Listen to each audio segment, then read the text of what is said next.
E aí, galera, tudo bem? Aqui é o Centro da Criação. Bem-vindos ao canal, eu sou Marcos Roberto e bem-vindos ao meu canal. Hoje vamos falar sobre World of Warcraft Shadowlands.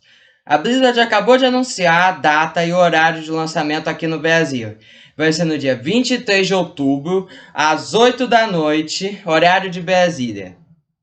E eu tô muito animado para isso. Ela também anunciou a data do evento da invasão do Flagelo no dia 10 de novembro. Não especificou o horário, mas deve ser pra lá de umas 3 ou 4, sei lá quantas horas. Seja sacanagem. Muito bem. Agora vamos cumprir a primeira coisa do nosso tópico. Por que a Shadowlands está o perrengue que está hoje em dia? Bom, não sabemos exatamente o que aconteceu. Para a Shadowlands até um caos. Existem 1001 teorias sobre o assunto. E a mais viável, provável, em minha opinião, é que quando a gente matou o Argus, o descriador, título meio ruim, sabia? Na sede do Panteão, no final de Legion, a Shadowlands viu aquele perrengue que está atualmente. Por que, Marcos? Por que não? Por que, Marcos? Por que a Shadowlands iria estar nesse perrengue? Olha, meus amigos, por N razões. Primeiro, pelo que eu vi no Afterlives Ardenweir, durante os eventos do Pesadelo Esmeralda, quando matamos o Zork, ele vai direto para Ardenweir. Direto para lá. Ou seja, tava tudo normal, certinho até lá. O que nos faz uma pequena linha de tempo do atual e uma certa parte dos eventos de Legion. Ou seja, esse pedaço aqui até aqui. Nós sabemos dessa parte. No entanto, não sabemos quando aconteceu. É provável que o único evento mais provável que tenha feito a Shadowlands entrar naquele caos todo tenha sido a morte do Argus. Então, vamos começar. O que vamos fazer lá na Shadowlands? Eu vou começar narrando a lore e os problemas, junto com... Aqui vai todo o spoiler da lore, tá aí, exceto a campanha dos pactos. Só essa daí que a gente não vai falar, porque eu vou mandar outro vídeo dessa. Talvez eu faça um vídeo sobre as histórias das campanhas de todos os pactos. Muito bem, vamos começando. O primeiro evento que estará acontecendo em Azeroth é o fato da Sylvanas ter quebrado o elmo da dominação e assim feito o Flagelo ficar sem líder e virar uma legião incontável de mortos-vivos desgovernados, fez com que os soldados do Flagelo começassem a atacar várias aldeias, cidades da Horda e da Aliança aleatoriamente. A Horda também não está numa boa situação, porque a campanha deles em Kalendor é morto-vivo que não acaba mais em Kalendor. E olha que o Flagelo não tem tanta presença lá. Então, muito bem, é assim. A gente é mandado, eu não lembro do jeito que acontece, mas é assim. A gente é mandado para atacar o Nathanos, já que a gente localizou ele, ele é um chefe mundial. A gente luta contra ele, mata ele, e aí tem uma cinemática que ainda não está disponível, mas o trailer da história de Shadowlands que acabou de lançar, talvez tenha umas partes que estejam disponíveis e seja provável que esteja do trailer, mas eu acho bem provável. E nós voltamos para as nossas capitais e falamos com os líderes. Eles nos pedem para averiguar os relatórios de todos os vilarejos próximos e postos avançados sobre a invasão do Flagelo.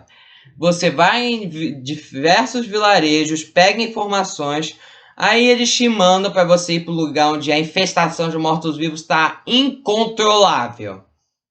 E você tem que derrotar o máximo que pode. Meu irmão e mano... é morto-vivo que não acaba mais. Depois nós falamos com os embaixadores da Cruzada Argenta que montaram um pequeno acampamento nas capitais. Vento Bravo Orgrimmar, para ser mais específico. E ele nos manda... e ele pede pra gente ir pra Northunder, dizendo que o Flagelo tá sem governo lá. E que a situação tá pior do que ali, que o Flagelo começou a invadir a arena do Torneio Argente, uma das maiores fortificações locais, e que está fora de controle e que eles precisam de reforços. Simples. Nós vamos até lá e descobrimos que realmente o Flagelo não tem nenhum controle ou governo de si mesmo. que os mortos-vivos estão matando tudo que vem pela frente, todos os soldados da Ordem da Aliança, paladinos, tudo pela frente, sem nenhum controle. Depois da gente estabelecer um posto avançado e a gente vai investigando cada vez mais, descobrimos que o carcereiro assumiu o controle do culto dos malditos. Em outras palavras, o flagelo serve ao carcereiro agora.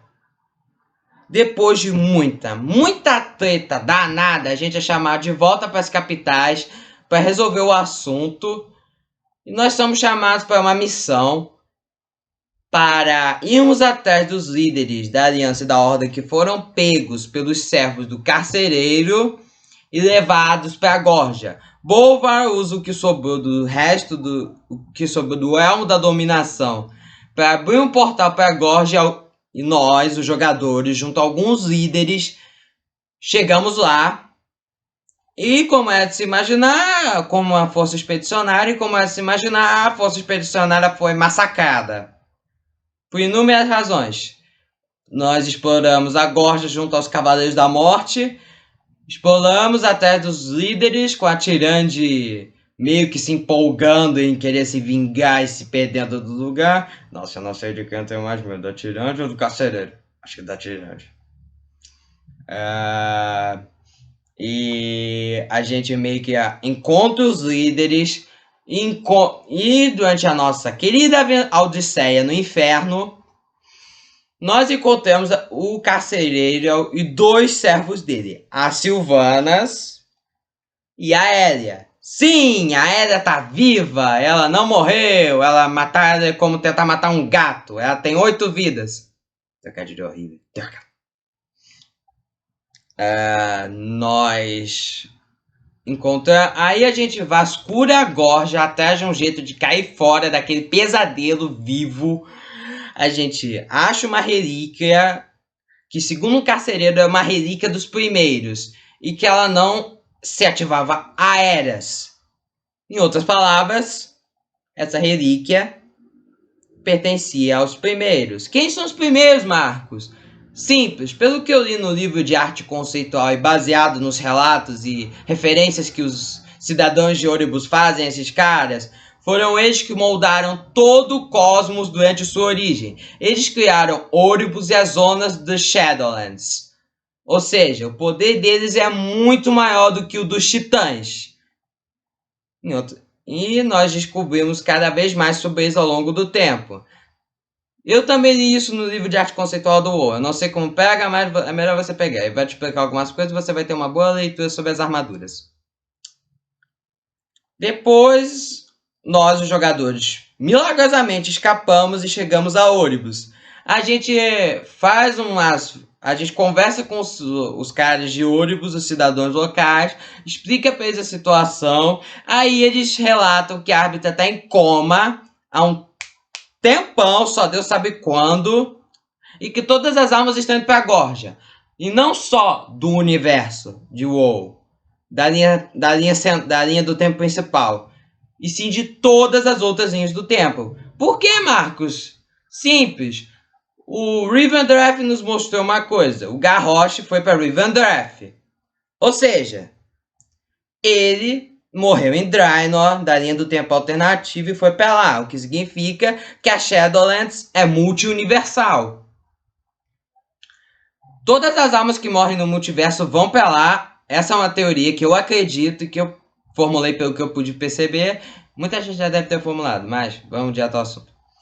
A gente tenta falar com a árbitra, só que ela tá em coma. Aí os caras de Oribus nos mandam...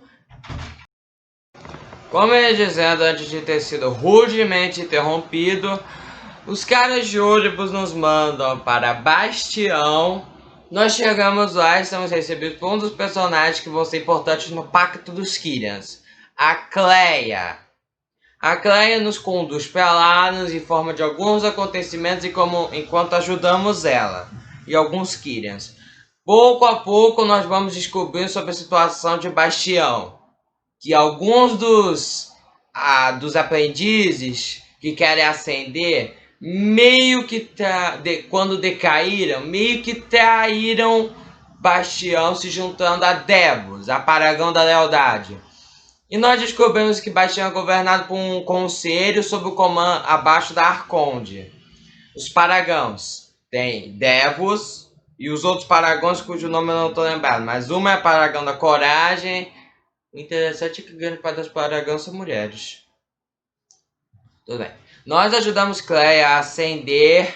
Aí nós vamos junto com o Pelagos, e depois de derrotar algumas das ameaças dos renegados, que é o nome da facção de rebeldes, e ajudar os Kyrians em sua guerra civil, que culminou com a morte da Devos na masmorra Pináculos da Ascensão, que os renegados tomaram a força durante o ritual de ascensão da Cleia. E foi meio que nessa hora em que a Devos assumiu a traição. Não só isso, como descobrimos que o carcereiro está apoiando a rebelião dos renegados. Especificamente uma de suas tenentes, a Aérea. Depois de dar uma suavizada na situação, Bastião é atacado pela Casa das Construções e a Casa dos Rituais de Maldraxxus. Nós derrotamos os tenentes da invasão. Avançamos, aí os Kyrians nos mandam para Maldraxxus para sabermos mais sobre o assunto. Não só isso, como você fica em dúvida se o caminho de Bastião é o mais correto. Porque para que um Kyrian ascenda a posição de um anjo, eu vou chamar os Kyrians ascendidos desse jeito, anjos, porque eu estou mais acostumado. Ele tem que sacrificar toda a sua identidade, todas as suas memórias, todas as suas emoções sendo purificado por completo. Não sobra nenhum resquício de sua vida anterior. Eu sei que fazer sacrifícios são necessários pelo bem maior, mas apagar sua própria identidade para você virar anjo, para mim não é o mais correto. Particularmente falando. Eu sei que é necessário, mas não acho tão correto assim. Então, assunto. Vamos para Oribus, eles nos arrumam um portal para Maldraxxus. Vamos a Maldraxxus, chegamos em Maldraxxus, na arena chamada Teatro da Dor. Nós falamos com o Lanista, um dos líderes da arena. Ele nos fala que as 5 casas, ou melhor dizendo, as 3 casas de Maldraxxus estão lutando para ver quem é o melhor campeão. Ele nos manda derrotar vários adversários. Depois nós somos apresentados aos líderes das 3 casas remanescentes. O Margrave Sindani, da Casa dos Rituais. O Margrave Garnal, da Casa das Construções. E o Margrave Kretz, da Casa dos Escolhidos. Eu não gostei muito do nome Margrave. Eu vou chamar de Necrolords mesmo. Porque eu achava que... Porque a Blizzard disse Necrolords. Não, Margraves. Seja sacado.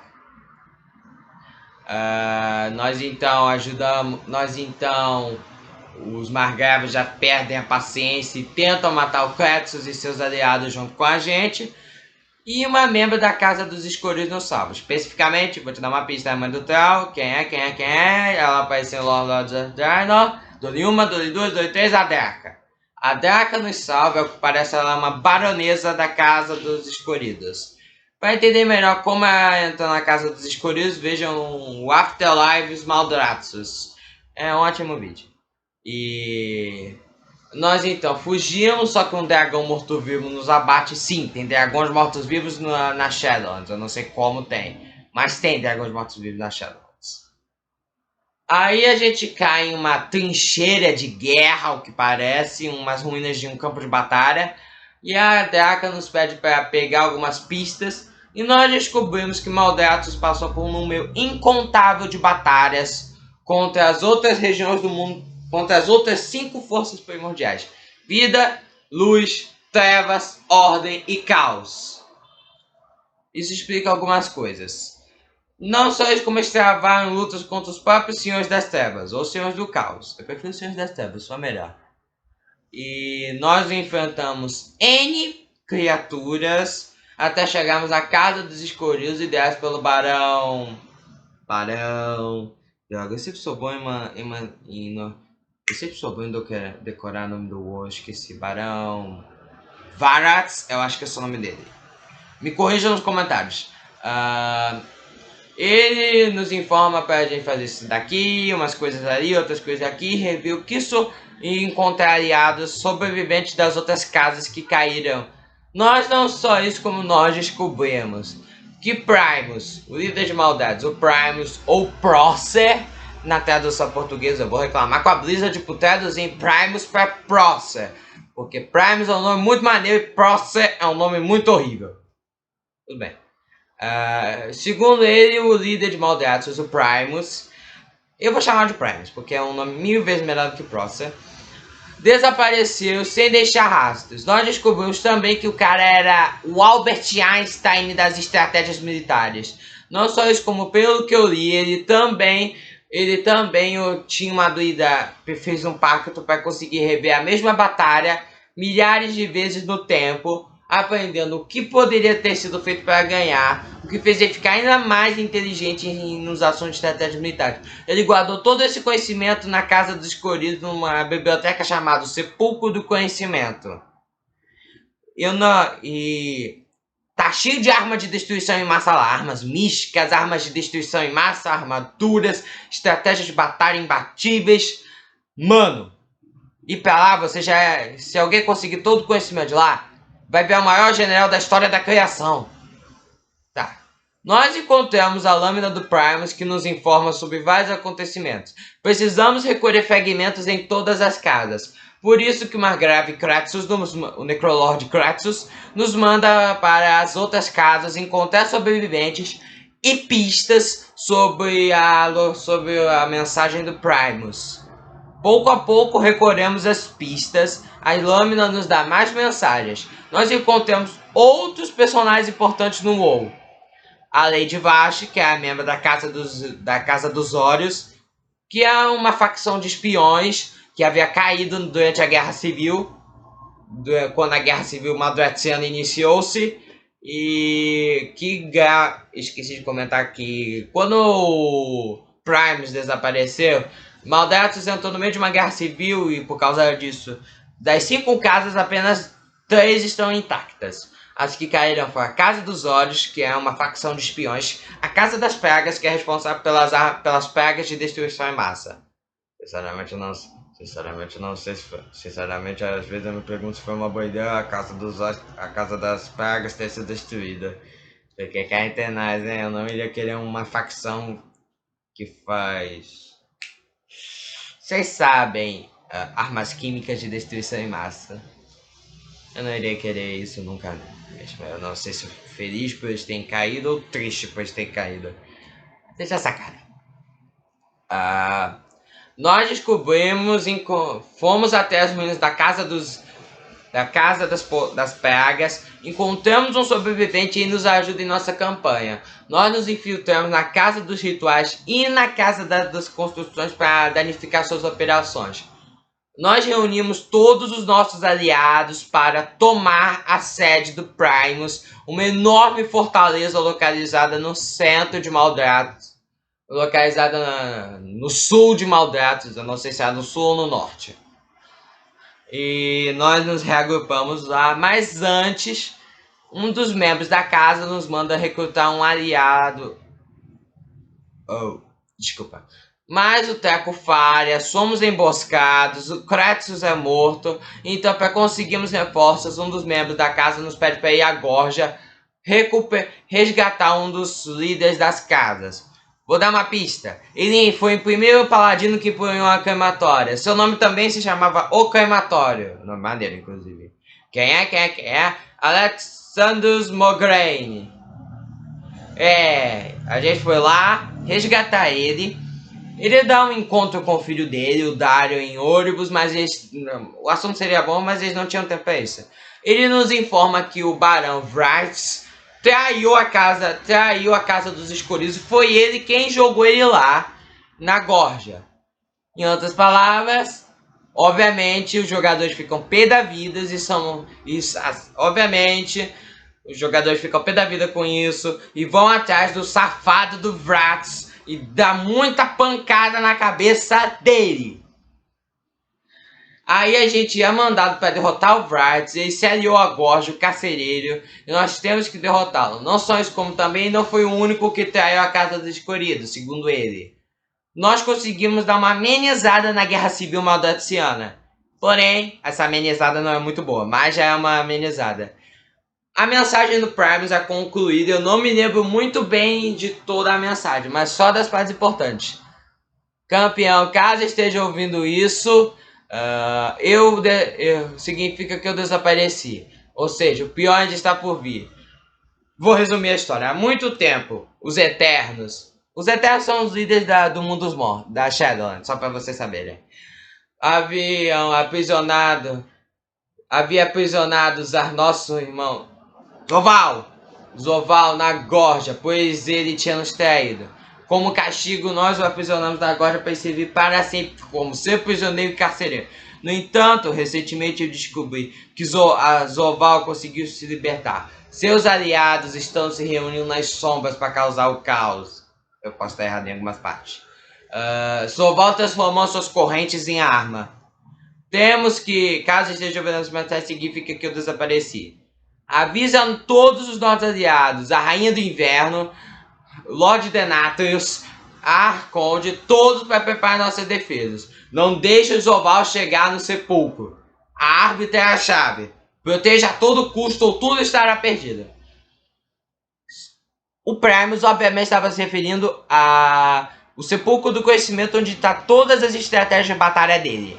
Ou seja, é de vital importância não deixar o carcereiro pegar aqueles malditos livros. Porque eu não iria querer ele com uma biblioteca cheia de conhecimento de destruição em massa e guerra.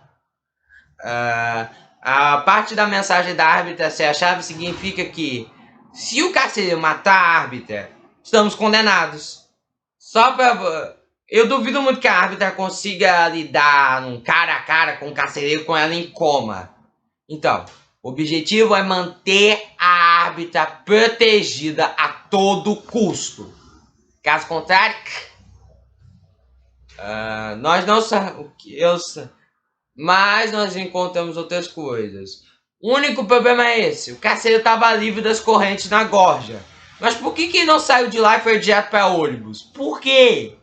Por que ele tá deixando os capangas dele fazer todo o trabalho quando ele poderia sair de lá e resolver tudo?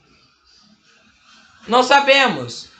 Talvez tenha uma barreira na Gorja que impede ele de sair, ou sei lá, algo que. Ou talvez ele esteja aguardando o momento exato para sair. As duas são prováveis e talvez as duas sejam as duas coisas. Nós voltamos a Olympus e vamos a Ardenweir para avisar a Rainha do Inverno sobre a guerra, para nos prepararmos. Ardenweir, eu devo admitir que o início é meio chatinho. A primeira missão que a gente tem lá é ajudar uma fada local a pegar uma pegadinha. Sim, isso mesmo. Eu não acredito que a Blizzard fez isso. Tá, até que é divertido, mas a gente vai descobrindo sobre a seca de Anima naquele lugar. Encontramos vários deuses selvagens, alguns amigos, outros são inimigos. E pouco a pouco nós descobrimos mais e mais. Entre esses deuses selvagens está Urzol, irmão gêmeo do Urzoc, que morreu. O Urzol nos ajuda em N coisas. Aí a gente encontra uma semente selvagem. Tentem adivinhar quem é que tá dentro da semente selvagem, galera. Vou dar uma pista. Ela é uma dragão verde, líder da Revoada Verde, a irmã da Let's irmã caçula, só pra dizer. Adivinha? Dole 1, Dole 2, Dole 3. É a Ysera! Isso mesmo, galera, a Ysera. Ela tá se desenvolvendo dentro da semente, precisa de muito ânima para sair de lá. Em muitas das missões a gente ajuda a conseguir ânima e descobrimos o quão grave está a situação de Ardenweir. A seca de ânima foi tanta que muitos deuses selvagens e espíritos das sementes foram sacrificados. O que piorou a situação foi o fato dos Druids, os gigantes que existem em Kultiraz, estão iniciando ataques aos assentamentos dos Nightfire. Nós também descobrimos que os Nightfire estão no meio de uma pequena briguinha, mas não uma guerra civil, com o Nightfires cuja mente estava sendo controlada pelos Druids. Eu não considero isso uma guerra civil, porque se os Nightfires estão com a mente controlada, Eles não quiseram fazer isso de propósito. Não é uma guerra civil. Ou seja, Arden é uma das 4 zonas que a gente vai visitar e resolver os problemas que não está... A única das 4 zonas que nós vamos visitar e resolver os problemas que não está numa guerra civil. Depois da gente realocar a semente selvagem da Ysera para a Rainha do Inverno, em que ela cura a Ysera, só que tem um preço. Ela não vai poder renascer em Azeroth. Voltar para Azeroth. Que é mal. Coitada. E vai ter que ficar lá, ao que parece, por toda a eternidade, pro nosso azar. Foi isso que eu entendi. Nós conseguimos reunir toda a ânima no bosque central de Ardenweir. E nós estamos nos preparando para o próximo ataque. A Rainha do Inverno dá umas informações aqui e ali, que eu não me lembro quais, sobre o assunto. E ela nos manda falar com o Lord Denatus, porque ele é o responsável pela ânima da Shadowlands. Um mensageiro do Lord Denatus chegou a Ardenweir, Lord Chambelé, e ele nos informa para ir para Rivendreth. Nós vamos até Oribos, pegamos o portal para Rivendreth, chegamos lá e somos recebidos pelo Lord Chambelé. Eu acho que esse é o nome dele, Lord Chambelé. Ele nos informa que Rivendreth está no meio de uma guerra civil e a seca de ânima começou. Pouco a pouco nós vamos nos inteirando até que a carruagem onde estamos localizados é atacada pelo General Draven, um dos líderes da rebelião. A gente consegue sair com vida, só que a gente vai procurando e a gente vai atrás da líder atual da rebelião, a Acusadora. Pouco a pouco nós descobrimos cada vez mais sobre o passado dela. Ao que parece, durante a vida ela é uma assassina que ganhava a vida com assassinatos. Até que um dia ela foi enganada. Até que um dia, ao que parece, eu não sei se está certo ou errado, ela foi enganada pelos seus contratores numa noite em que ela, sem querer, assassinou sua própria filha, criança. Ela demonstrou estar muito arrependida com o do assunto e ficou bem chorona. Chorou paca, só pra você falar, e eu tenho até pena. Nós conseguimos derrotá-la, capturamos ela e vamos a uma audiência com o Lord Denatus. Ela, no entanto, diz para não durante o caminho, ela nos diz para não confiar no Denatus. O Denatus nos recebe de forma cordial e educada, mas ele dá uma sensação de suspeito. Depois a acusadora nos convence a investigar o Denatus. Nós descobrimos que ele é o responsável pela seca de ânima. Não sois como um canária tá dando metade da ânima dele pro carcereiro e pra Gorja. O que piora a situação.